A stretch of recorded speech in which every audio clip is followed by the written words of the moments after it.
Olá, sejam todos muito bem-vindos. Eu sou o Rafa Costa e este é o Sala de Edição, um podcast sobre pós-produção audiovisual. Estamos aqui para falar sobre edição de vídeo, edição de áudio, correção de cor, artes gráficas, 3D, enfim, tudo que diz respeito à pós-produção de cinema, televisão e mídias sociais. Seja você um editor ou apenas um interessado, puxe sua cadeira e sinta-se à vontade na sala de edição, porque nosso primeiro episódio está começando.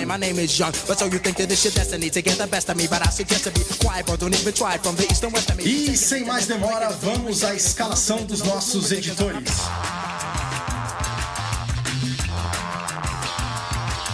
Marcelo Ferraz, editor de vídeo da TV Brasil e professor no IATEC do Rio de Janeiro. Salve, pessoal, tudo bom? Thiago Pinheiro, músico e editor de áudio. E aí, gente, tudo bom? Prazer estar aí com todo mundo.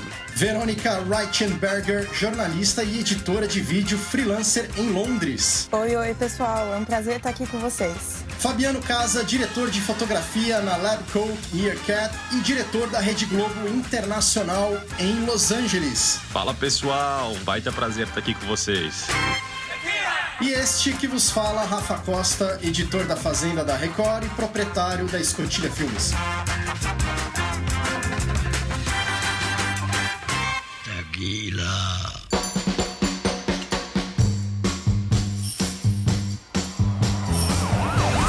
So you're just starting your day, or did you just get off? I call, I go, you know. So what is it you do? I'm a driver. Oh, like a chauffeur. Anyone I'd know? I hope not. What is your name? Baby. Your name's Baby. B-A-B-Y, Baby. No episódio de hoje, vamos falar a respeito do filme Baby Driver, que foi traduzido para o português como Em Ritmo de Fuga. Exatamente, Rafa. O filme estreou recentemente e ele apresenta uma edição e uma edição de som muito interessantes. Por isso que a gente escolheu esse tema para começar aqui o Sala de Edição. One more job and I'm done. One more job and we're straight.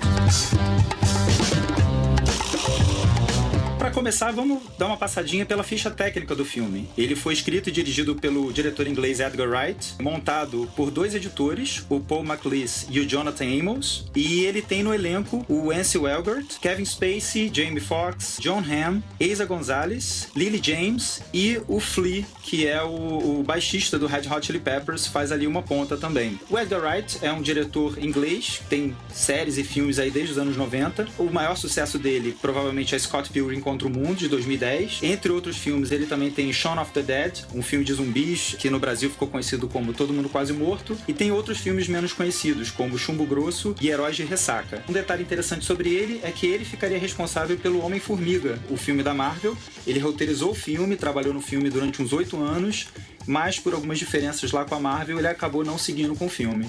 Mas ele continuou como roteirista ali da história. Do ponto de vista da edição, o Em Ritmo de Fuga tem uma edição de vídeo, principalmente uma edição sonora e de trilha sonora muito interessantes. E como o filme entrou nos cinemas recentemente, a gente achou interessante puxar esse tema e juntar editores para discutir a respeito do que eles criaram ali. E é realmente um destaque, né?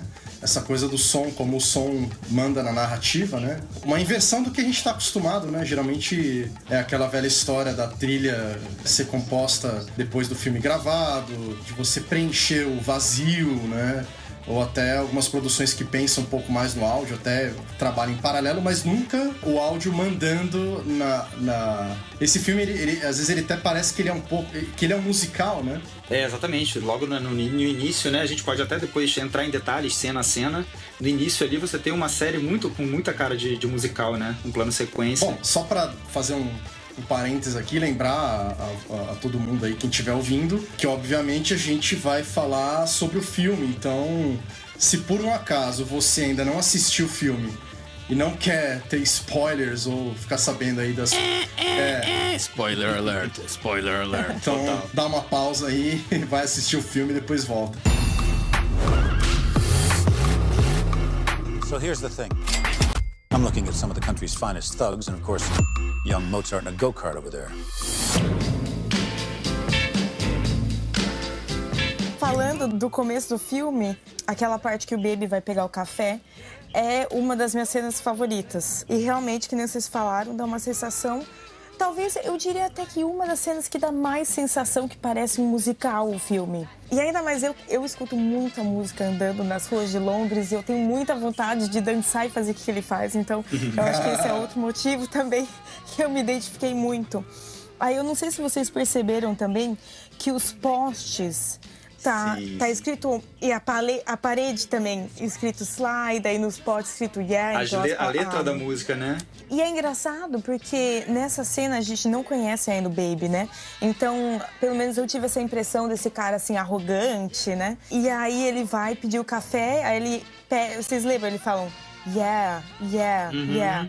Que é a letra da música, Bate certinho, né?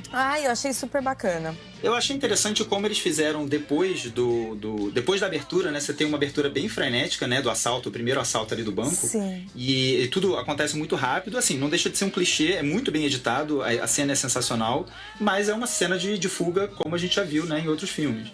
Mas é muito legal como eu achei que ele quebra a expectativa, assim. Você tem uma cena de ação clássica e aí você acha, bom, isso é um filme de roubo, é um filme de ação. E aí logo depois você tem um plano completamente diferente, o oposto, né? Um plano sequência com cara de musical. E eu achei muito interessante como ele quebra essa expectativa de gênero, assim, né? Mudando completamente o estilo, né? Uma coisa interessante é que o filme começa já te fazendo torcer pelo, entre aspas, o vilão, né? Tipo, o mocinho vilão. Uma pessoa que não deixa de estar trabalhando ali com criminosos e tal, né? Você já entra na perseguição ali, já meio que torcendo pro cara escapar, né? Não tem como. E você já gosta dele de início, né? Ele ouvindo música e cantando ali, já é um personagem que você gosta, né? Já te cativa através dessa questão da música, né? Não tem como você ver alguém dançando na rua e falar, essa pessoa é uma pessoa ruim, sabe? Né? Alguém batendo no carro, no volante, né? Com a música e tal. Tenho que confessar aqui, cara, eu prometi pra mim mesmo que eu ia registrar até com talvez um modo de terapia própria, porque eu sou meio louco, cara. Eu fico... não sei se todo mundo é assim, é até legal pra saber, mas eu fico nessa noia. Eu tô ouvindo música, eu fico batucando e eu dou seta no time da batida e eu troco a marcha. Eu tenho um toque, cara. A hora que eu ouvi o cara, eu falei, meu Deus, eu não sou louco. Você liga o limpador de para-brisa. Isso também chama editorite aguda. Que é ritmo em tudo, né? Porque sempre não dá ritmo. What's happening, baby?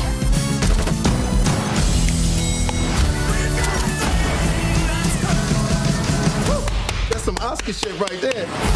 E tem umas referências bem boas também. Ele passa naquela parede meio...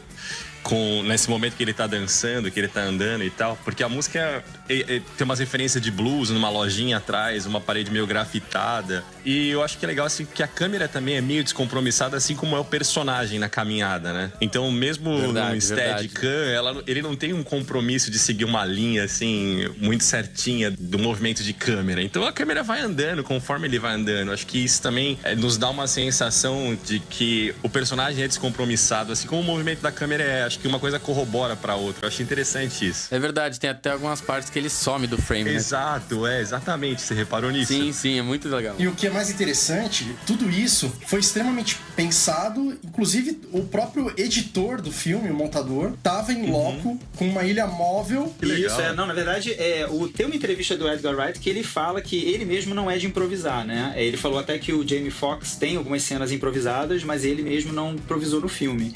E aí tem esse detalhe interessante de produção e pós-produção, que na maioria das cenas o editor estava presente, e como é tudo muito amarradinho, né, questão da música e de imagem, o editor ele tinha um setup lá, uma ilhazinha portátil ali no set. O diretor filmava, eles puxavam pela rede o material e ele já fazia o corte. Ele já fazia o corte ali no Avid, eles tinham um storyboard na timeline montada e ele tentava montar as cenas em cima do storyboard, para ver se realmente a coisa estava batendo, né? E ao mesmo tempo o resultado foi esse que o Casa falou, e eu também tive essa sensação, né? Essa leveza, né? Essa coisa de, pô, tamo dançando junto com ele ali e passa poste, passa um pregador com megafone. Parece relaxado, mas realmente os tempos, né, das imagens na parede é realmente muito sincronizado, né? E acho que o sync de edição também, o time é muito bom, né? Porque ele é muito preciso, tipo, quando ele põe o café, quando ele põe as notas e corta do Baby, vai pra mão, volta pro Kevin Spacey. Pra gente que, por exemplo, pra mim, que muitas vezes eu monto, gravo as minhas coisas e eu mesmo monto, é muito mais fácil quando você tem contato com o material, assim, no valendo mesmo, porque você consegue ter um feeling muito maior, né? Muito mais sensibilidade do que tá rolando com o próprio conteúdo. E eu acho que é uma puta sacada dele ter trazido a pós pra dentro do set, né? O diretor pensou no próprio resultado, né? Mas pensando no trabalho do editor, é um alívio, né, cara? Eu vou poder lá falar, não, faz desse jeito, porque depois, na hora que chegar na ilha, não vai dar, sabe? Vou ter que pôr slow ou pôr um fast e vai zoar a cena, quer dizer... Não ficou aquela coisa de, conserta na pós, né? Ele até comenta isso, ele falou, olha, o diretor esperava o meu feedback pra dizer, a gente pode seguir em frente, ou então não, continua gravando porque tá faltando, né? Então realmente ele zerou esse espaço entre produção e pós-produção, né? Muito bacana.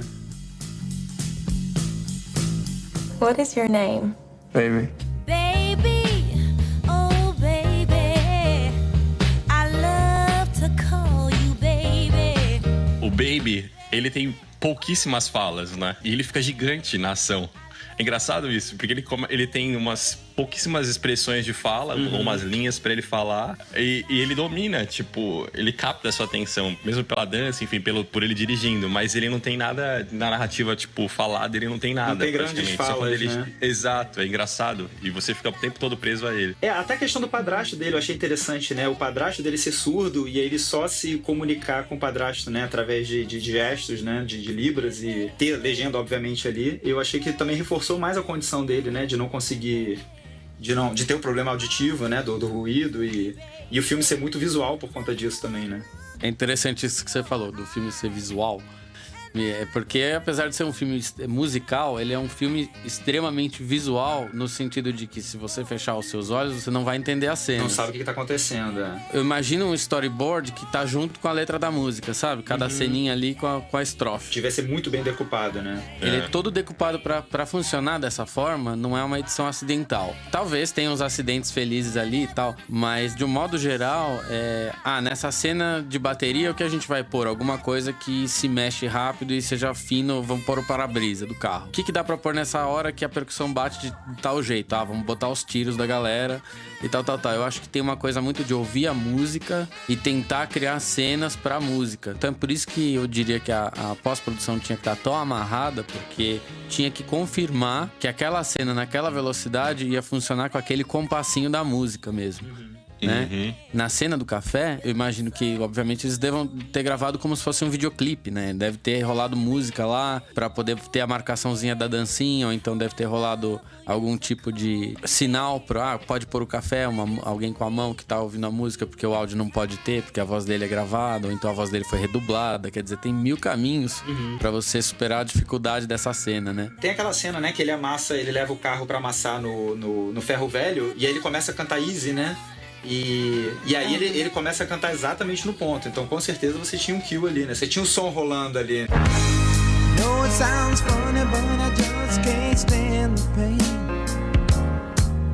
Existe pouca trilha original, pouca trilha composta especificamente pro filme.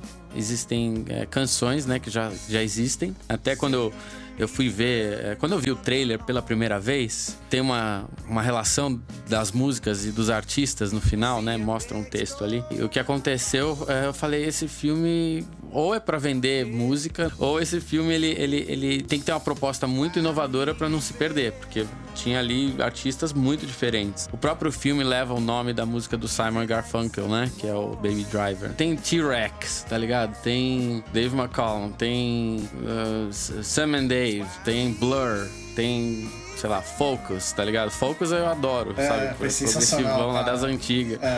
Quando entra essa música eu delírio, sabe? Eu acho que foi meu momento ápice também.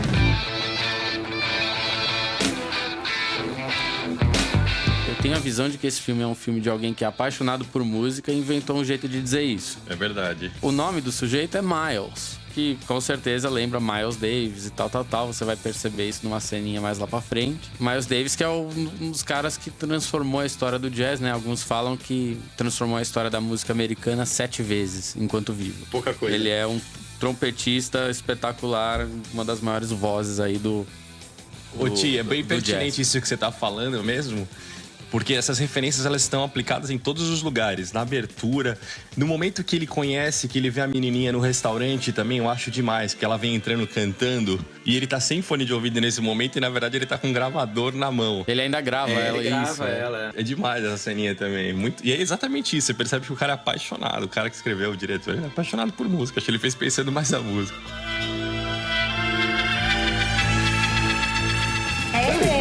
Why is he listening to music all the time? He had an accident when he was a kid. He still got a hum in the drums. Plays music to drown it out.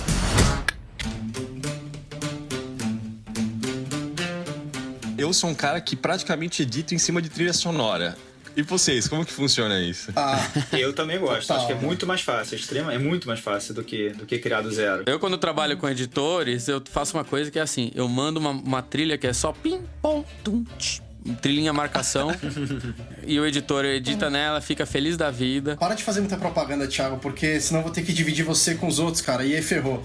Porque o Thiago é produtor, o Thiago é produtor musical da Escotilha e, cara, todo áudio que tem na Escotilha, galera, esse é o segredo, velho. Thiagão, eu ligo pra ele, mando um select do material bruto, o Thiago já me vem com a trilha, e é bem isso que ele falou, com pim, pom, pum, e eu saio picotando tudo na base dele, e aí, cara, o lance é que ele vira um monstro depois, porque eu devolvo o negócio no tempo que ele já pré-escreveu. Então, resumindo, todos os jobs passam de primeira, ninguém fala...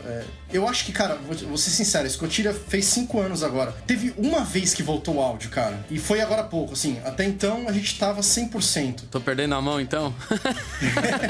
Tô brincando. Tequila!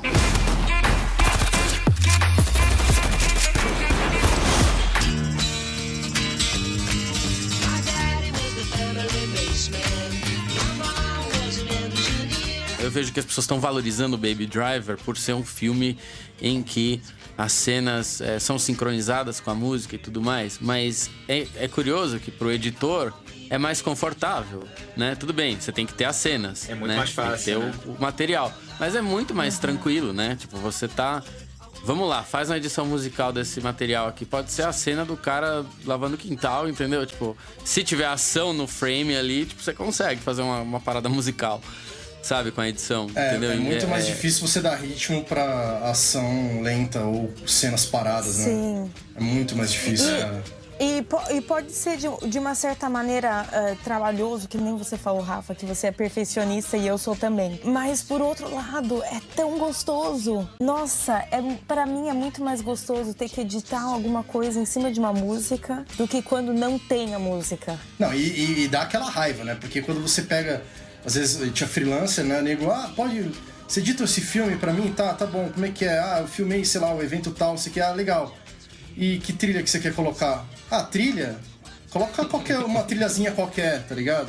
Tem um artista que eu gosto muito de trilha que eu posso colocar, chama Branca. Trilha Branca. Vai em todos, né? O trilha da Branca vai em todos, né? O Thiago até... Como é que você brinca, Thiago, que você responde nesses casos? Fala assim, então me dá um videozinho qualquer pra eu colocar na minha trilha aqui, né? Me dá um vídeo branco aí que eu boto uma trilha. Pra vocês terem uma ideia, você me perdoe, Thiago, mas eu não falo mais do Thiago. Eu simplesmente embuto o Thiago no meu orçamento. Se você perguntar pro sujeito, você quer uma trilha autoral, própria, bacana? O cara, não tem dinheiro pra isso, né? Nunca tem dinheiro pra trilha, né? Mas ao mesmo tempo, essa trilha facilita muito, cara. Às vezes é um vídeo simples, às vezes mal gravado até, com uma trilha boa, passa, o cara fala, nossa, ficou animal esse vídeo, sabe? Ganha imensamente, né? Você ter essa originalidade na música, né?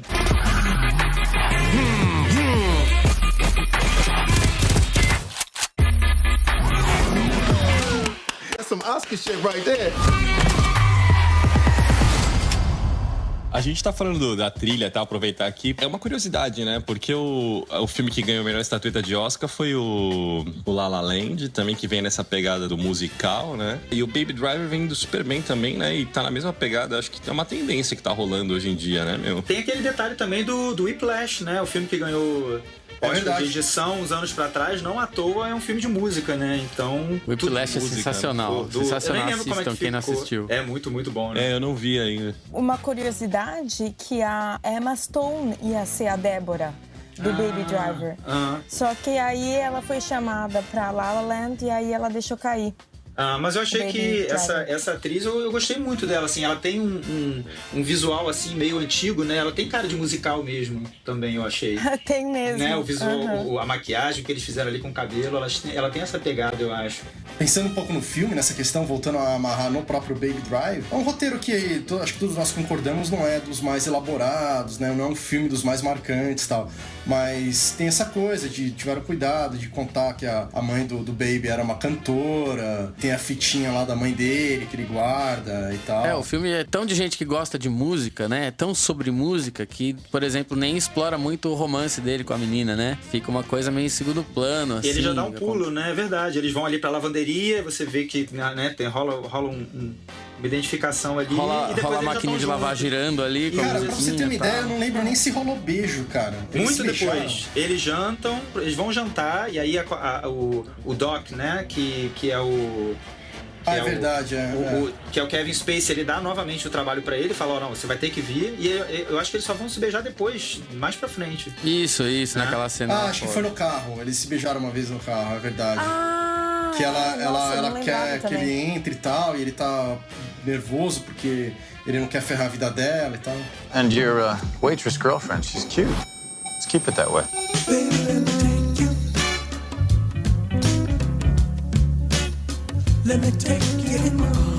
E depois daquela cena que ele sai que ele tá ouvindo tá na loja de disco, que ele acha o disco e tal, daí ele corta pra casa, ele tá dançando e cantando, daí acho que o padrasto, né, que tem problema de audição, e ele põe a mão na caixa de som, assim, pra ele ouvir sentir a vibração. Achei bem legal. Achei muito legal também. E o Baby repete isso depois, né? Quando ele leva aquele tiro do lado do ouvido, né? Ele fica surdo e aí esse é um assunto interessante, porque a gente não sabe se o filme acaba com ele surdo ou não.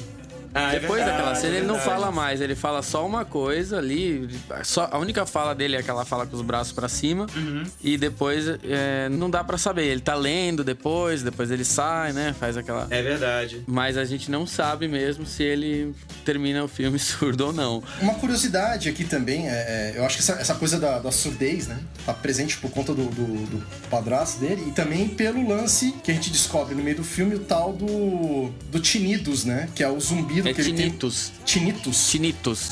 Com T em todas. Tinnitus. Você já teve isso, né, Thiago?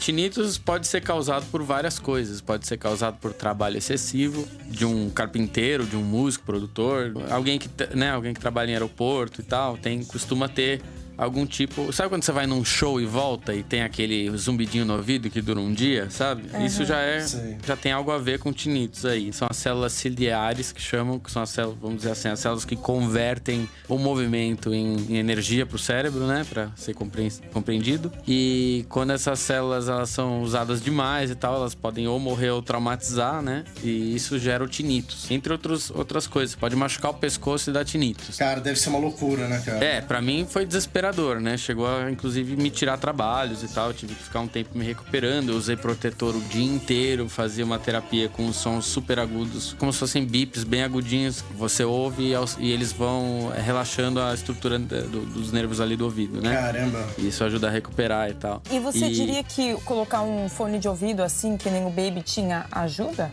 Então, no caso de tinnitus, o que acontece? É como se você tivesse um bip constante, sempre ligado, porque é como... Sabe quando você tem um trauma de som de qualquer natureza, alguém bater palma muito perto, você fica... daquele, sabe? Que até os filmes expressam isso frequentemente, quando tem algum som muito alto, uma explosão num filme de guerra, daquele... sabe? E no caso de tinnitus, quando ele é crônico, ele é um bip que nunca para. Então, quando você vai dormir num quarto silencioso, você... Nossa, fica rolando. ele destaca. Ouvindo qualquer coisa acima do volume, acima do ganho, né, tecnicamente, desse ruído, você consegue mascarar a sensação que ele traz.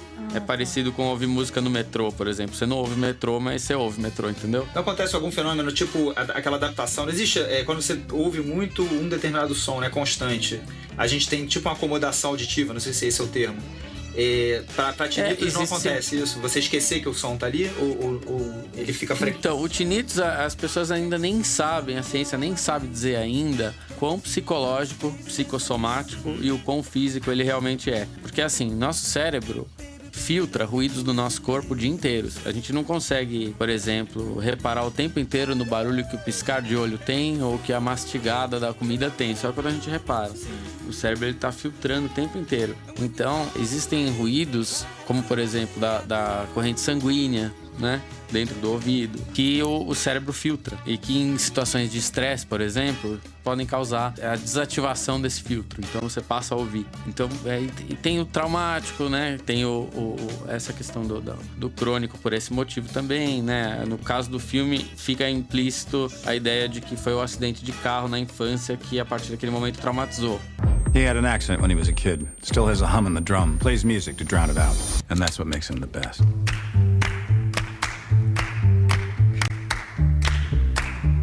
Uma coisa que eu não percebi no filme, mas eu fui ler depois, que aparentemente nos momentos que não tem música, tem um zumbido pra dar a impressão que então quem tá assistindo tem um pouco de tinnitus. Vocês perceberam isso? Eu percebi especialmente, mais pra frente tem uma hora que o Buddy, né, quando a namorada dele morre, o Baby vai buscar o iPod e o Buddy dá um tiro. E a partir dali eu reparei que esse ruído sobe muito. Até ele entrar no shopping, até o momento que ele entra no shopping, sim, você tá ouvindo, né, bem aquele ruído bem alto. Eles deram um destaque ali. O filme começa com isso, né? Ele começa com... Você dá a primeira cena quando já tá aparecendo o logotipo da marca lá que tá, né? Que tá patrocinando. Não reparei isso não, interessante. Já tá... Você tá ouvindo... Eu já... Primeira impressão que você tem já é... Nossa, tem alguma coisa distorcida. Você tá ouvindo o Baby antes dele dar play na música, né? Eu não tinha ganhado essa fita realmente que a música entra como um refrigério pra ele. Tipo assim, é um descanso. Porque se aquela parte que ele revela o acidente do carro, que depois ele tá num lixão lá de ferro velho, é puta contraste aquela cena. Porque ele tá no meio de um ferro velho de carros e ele começa a cantar Need Like Sunday Morning. Você lembra disso? Sim. Porque ele se livrou, né? Porque ali, eu acho que ele, se não me engano, ali ele não devia mais nada também pro Doc, né? Ele acabou ali o que ele devia, né? Ele não precisava mais trabalhar. Isso. Foi ali também, não foi? Naquele momento que acabou a obrigação dele, né? Wait. I gotta start the song over. Okay, go.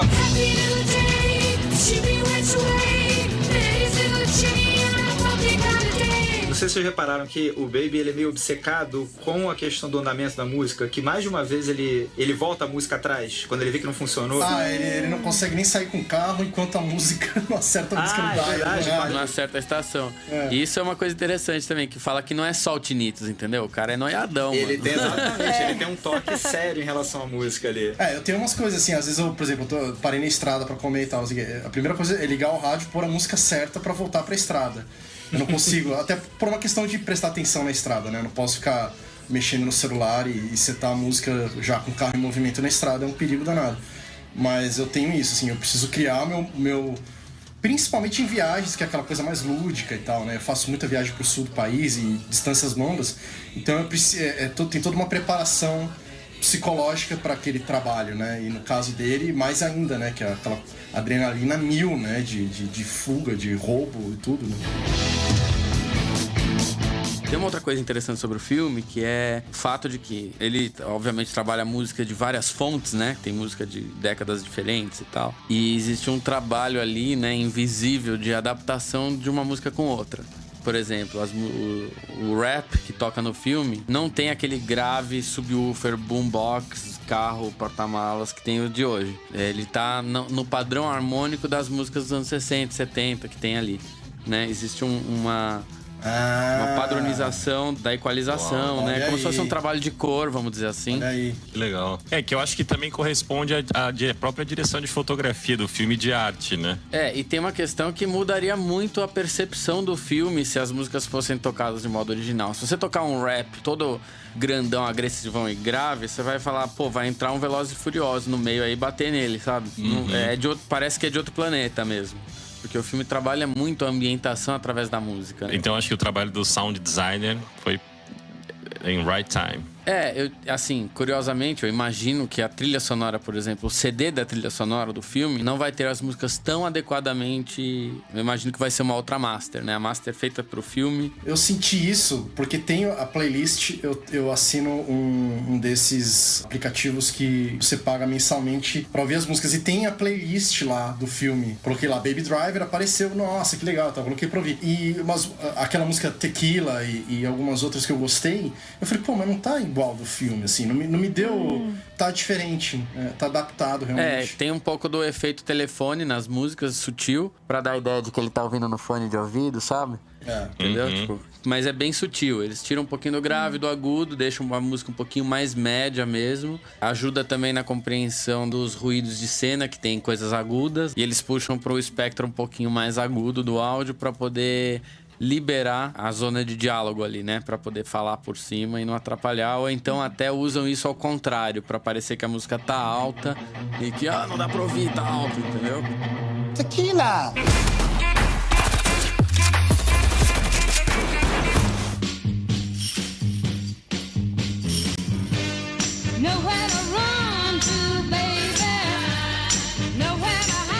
A fotografia do filme, ela é bem trabalhada também em contrastes, em sombras, né? Pra destacar os personagens.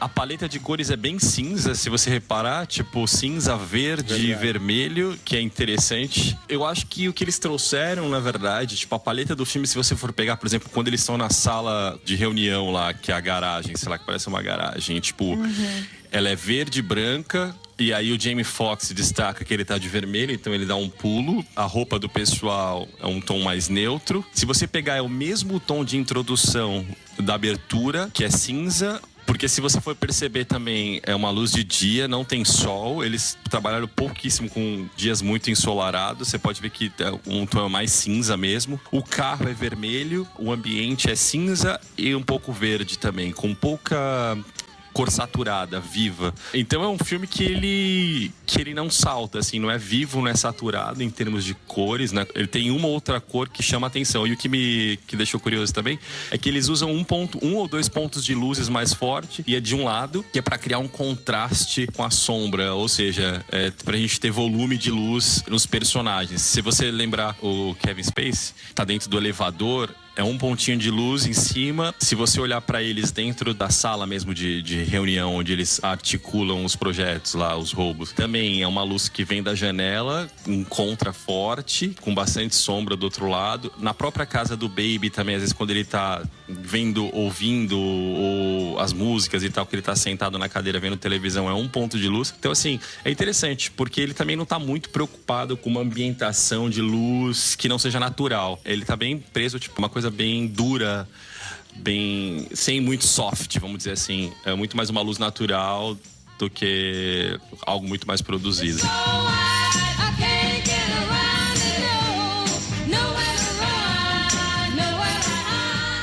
O Casa falava da fotografia do filme, né? Que foi realizada pelo Bill Pope, que é também responsável por, entre outros filmes, The Matrix. Olha! Né? E eu acho interessante falar de alguns profissionais do filme, também como o verdadeiro Baby Driver, né? Que é o Jeremy Fry, o dublê, que já trabalhou também no Superman, trabalhou no CSI. Doc said Michael Myers. This is Mike Myers. It should be the Halloween mask. This is a Halloween mask. No, the killer dude from Halloween. Oh, you mean Jason? No!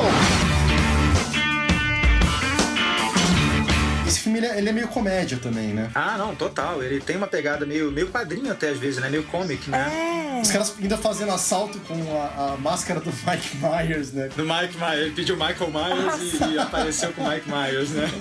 Yeah, baby, né? Não, tem uma parte de humor que eu achei muito... É muito comic mesmo, né? Muito desenho animado. Aquela hora do óculos, não sei se vocês já perceberam. A primeira cena, né? Que eles se encontram, que o bandido começa... tira o óculos dele, começa a fazer meio bullying. E aí ele puxa logo um óculos do bolso. Bem desenho animado, né? E aí depois o cara dá um tapa nesse segundo óculos e ele puxa um terceiro óculos do bolso, né? O Baby. E aquela parte também do cara mó bravão, assim, aquela cara de mal chegando pro cara. Aí o Baby... você tem a palavra boné, hat, né? Desenhado na tatuagem. Muito bom isso aí. Não, era engraçado. hate, de ódio, né? Aí não conseguia trabalho. O cara cobriu com uma nuvem, né? E aí ele falou, e quem não gosta de chapéu? Ele falou, mas por que, né? my hat? Tequila!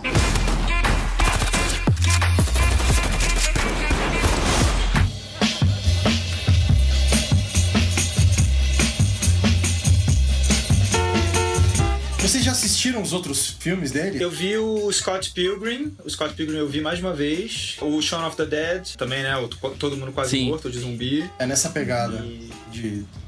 bem nessa pegada. Tem plano sequência também. E aliás, Shaun of the Dead é um dos meus filmes favoritos. Vocês precisam assistir. É muito engraçado. Tem muitas sacadas boas. E tem coisa da música também, né? Como a música do Queen, uma cena até que ficou famosa deles batendo no zumbi, no ritmo, né? De Don't Stop Me Now. Que, aliás, é Queen de novo, né? E o Queen também tá em destaque no Baby Drive. Tem o lado bezão do Queen, né? Que música que é mesmo? Eu tô tentando lembrar aqui. Que é a música favorita dele. E no final, até o John Hamm chega tocando essa música, né? Na hora que tenta matar os dois. Sim, a música é Brighton Rock. Noco, desconhecia total. Tem um negócio interessante que eu tinha visto a respeito do Guardiões da Galáxia, que tá rolando agora também, que saiu recentemente. E parece que o Edgar Wright estava em contato com o diretor, com James Gunn, pra eles não usarem as mesmas músicas. Ele tava sempre se informando. Eu li uma matéria ele falando isso. Ele tava se informando pra evitar que alguma música importante em um filme não acabasse no outro. Tem uma teoria da conspiração que diz o seguinte, porque música dá dinheiro, né? Música que toca no rádio nos Estados Unidos dá dinheiro. A gente não tem muito essa ideia no Brasil de que música dá dinheiro, mas lá isso é muito sério. Então o que acontece? As publication houses ali, elas têm direito sobre as músicas, né? Elas ganham pela publicação dessas músicas e elas divulgam essas músicas no showbiz.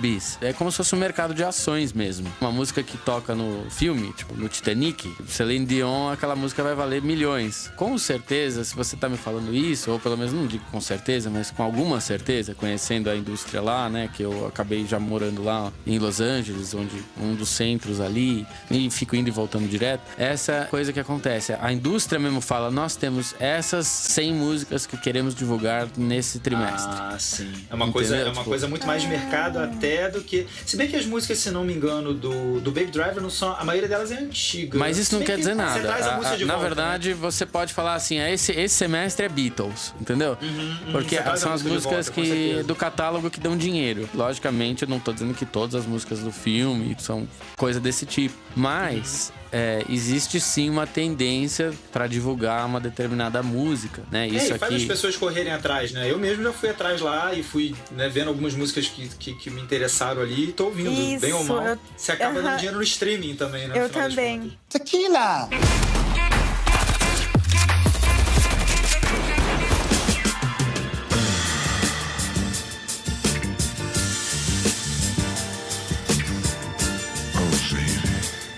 Melhor cena do filme, aquele momento que você falou, que da hora. Olha, eu acho que eu tenho 2. Na verdade, 3, vamos lá. Eu vou violar a tua regra. Vou tentar 3 aqui. Pensando mais nessa coisa da edição mesmo, né? Tem uma que nem é necessariamente edição, é mais pela estética. Mas a primeira tem a ver com edição, porque é um plano sequência. Eu gostei muito da coisa de como corta do primeiro plano recheado de ação pro plano sequência com total cara de musical e tudo sincronizado. Eu achei sensacional, assim, tipo, delirei no cinema. Mais pra frente, eu gostei muito da cena quando eles vão comprar armas e tem aquela parte do tequila, né? Que é música é totalmente também sincronizada, aquilo eu achei bem interessante. E uma terceira, uma questão mais estética, quando eles vão na lavanderia e você tem as roupas em cores primárias rodando, cada Sim. né, cada um daqueles... É essa cena que eu ia falar. Eu achei sensacional, é totalmente musical, né? Só confirma a pegada de musical. Eu achei muito interessante. E dá até uma insinuada, né? De que os dois já estão envolvidos ali e tal. Porque toca aquela música... E o negócio girando na sua frente ali, vermelho, sabe? Isso, e eles estão ouvindo a música do nome dela, né? E começando vendo os dois pezinhos deles, assim, batendo no ritmo da música. Pra mim, bom, na verdade, são os dois momentos que vêm na minha cabeça. São um que eu já comentei, aquela cena do Baby indo pegar o café. Que parece que a câmera ficou rodando sem parar de gravar a cena inteira. Pelo menos eu não percebi nenhum cut. Então parece que vai rodando. Eu acho que é um plano de sequência mesmo, 3 minutos. Um plano de sequência. E aí que faz isso ficar mais incrível ainda, aquilo que a gente falou do poste aparecer bem na hora, da música e o slide escrito na parede, no grafite, ele passando em frente à loja, pedindo café, tudo. Então pra mim com certeza é esse. E de novo eu ia falar o do Laundromat, onde os dois sentados, os pezinhos batendo no ritmo da música, as cores, a câmera virando em torno deles e eles numa certa coreografia assim, virando pra encostar nas máquinas, né? E aí o jeito que a câmera vira, pra mim foram essas duas cenas que eu mais gostei. Uma cena que me chama muito a atenção é a primeira cena realmente de perseguição do filme, que tem vários takes usados na edição com câmeras fora de foco, dando a ideia de que o bicho tá pegando, não dá nem tempo de olhar. Então, entre as melhores cenas de perseguição que eu já vi no cinema. O filme fala do driver e realmente faz jus. Não tem aquele efeito que você fala, os caras exageraram, botaram umas cenas nada a ver. Lógico, tem um absurdo de realidade, mas ao mesmo tempo foram realizadas. Eu vi uma comparação bem legal, assim, dessas cenas de carro, da edição, né, frenética, com até o Pablo Vilaça, que é aquele crítico que fez, falando que, por exemplo, um Michael Bay, né, um Transformers, que tem um ritmo de edição parecido, o cara não consegue dar a mesma... Você não fica empolgado da mesma forma, né? É isso, então, é tanta coisa quebrando e explodindo e tanto faz, e tanto detalhe de cena. Já nem sabe quem tá dentro do carro, quem não tá. Ali você tá se importando com o menino, né? Você já tá... Você já comprou a ideia perde o lado pessoal mesmo. Vira um robô marionete digital no lugar do cara toda vez que o cara vai apanhar, né? Ou que ele vai voar pra algum lugar, ou que ele... Enfim, não fica... Não retém, né, o ator ali, né? O mundo real, orgânico, né? Eu tenho 3 cenas. Uma igual do Marcelo, eu acho que aquela parte do tequila é bem fantástica. Essa cena se repete. Todo mundo reagindo. Que moleque doido é esse? Sabe, estamos no meio de uma transação de arma, o moleque tá com fone de ouvido. É sempre isso, né? Mas aí, nessa cena específica ele fala assim, peraí que eu vou ver o que ele tá ouvindo. What's you listening to? Oh, let me check. Tequila! Aí começa o rolê todo, achei bem sincadinho, bem legal. A segunda foi aquele momento que ele tá mixando. Sim, as fitas. As fitas, Was he slow? No. Good kid. Devil behind the wheel. Was he slow? Não tem tanto corte quanto eu achei até que poderia ter. Podia ter virado algo mais clipadão ali, mas não virou, assim. Mas eu achei genial. Tem uns closes na fita, uma câmera de cima, filmando os botãozão do play hack e tal. Bem essa coisa, pra quem tem a nossa idade e quem tá ouvindo, que viveu, né? Que sentiu esses equipamentos, que mexeu com fita cassete, com esse gravadorzinho de mão dele. Me remeteu a muita coisa. Meu pai, quando eu era muito pequeno, gravava. Eu tenho gravação 4, 5 anos de idade. Eu usava na escola gravador, porque eu não enxergo, né? Então eu tinha um jeito de guardar minhas ideias, ouvir aulas e tal. É verdade, então eu usava direto um gravador bem parecido com... Era um pretinho, né? Isso. Dava pra voltar igual, dava pra fazer remix, mesma onda. E é legal que já complementa a obsessão do Baby, né? Eu não tinha nem me ligado disso. É mais um ponto da obsessão dele com música, né? Ele tem que remixar as coisas que ele ouve, as coisas que ele grava, né? Ele tem esse lado aí, ninguém fala, mas o cara é um músico. Was he slow? No. You don't sound retarded to me. E a terceira também é que o Thiago falou, é a da perseguição. O que me destacou nessa perseguição foi o jeito com que os sons entravam. Tem uma hora que ele leva uma fechada e a buzina do caminhão vem no tom. É verdade. Vai passar. Aquela perseguição da abertura, né? Que você diz dos carros vermelhos, que tem aquela brincadeira do carro vermelho. Mas acho que não é que a abertura é tão longa, né? Eu não lembro exatamente qual parte, mas talvez eu esteja até misturando as duas cenas, porque tem duas, né? As perseguições são tão boas nesse filme que a gente quase acaba lembrando das cenas de perseguição como uma cena contínua. E no final da segunda, eu acho, os caras quando saem do carro vermelho, o Subaru faz aquele som da porta, quando as portas ficam abertas, sabe? Pim, pim, pim. Bem no ritmo da música, no tom da música e dando um fade out na música. Nossa, não tinha percebido.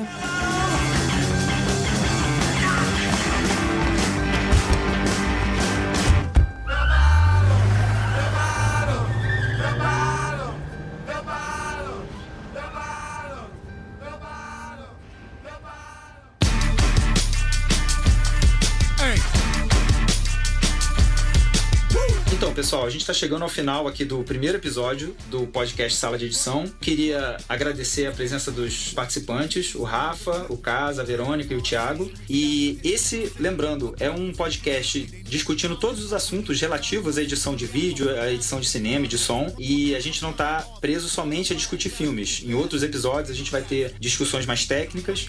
E se você tem interesse de dar o feedback em relação a esse episódio, em relação ao que é o programa, você pode mandar um e-mail pra gente em contato@saladeedição.com.br. Também tem uma conta no Twitter, @saladeedição. Temos a nossa página no Facebook, é só procurar lá por Sala de Edição. E você também pode mandar um áudio ou mandar mensagem através do WhatsApp. Para quem tá fora do Brasil, lembrando de usar o código +55, o nosso número é 11 98 867 6186. Entre em contato com a gente, fala aí o que você tá achando, pra gente poder ter um feedback também do que tá legal, o que não tá legal. É um primeiro podcast, ninguém aqui fez nenhum podcast ainda. Aproveita e dá um desconto aí na hora de meter pau na gente aí. E se gostar, dá aquela compartilhada que vale super a pena e a gente cresce junto com você e você vai ter conteúdo. Compartilha, passa pra frente pra gente cada vez mais crescer aqui no que a gente tem produzido, tá? Muito obrigado pela audiência de vocês.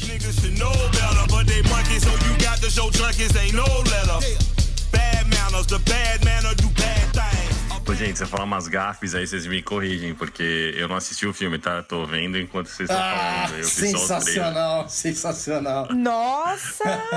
Olha, palmas pra você! Ninja Master. Eu tô fazendo os apoios, mas... O Casa caiu. Definitivamente. That's my baby.